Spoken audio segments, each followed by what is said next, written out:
பிரதிஷ்டை பண்டிகை 2025 ஆண்டிலும்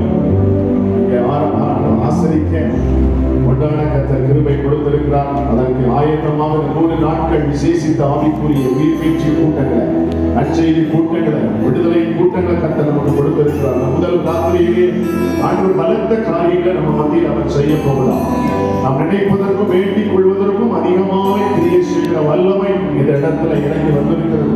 ஆகவே எல்லாரும் வாய்களை திறந்து வேடிக்கை பார்க்க கூடாது, கண்களை மூடி ஆண்டவருடைய முகத்தை நோக்கி பார்க்க போறீங்க. அல்லது வேதம் சொல்லுகிறது, அவர்கள் அவரை நோக்கி பார்த்து பிரகாசம் அடைந்தார்கள், அவர்கள் முகங்கள் வெட்கப்பட்டு போவது இல்லை. அல்லேலூயா.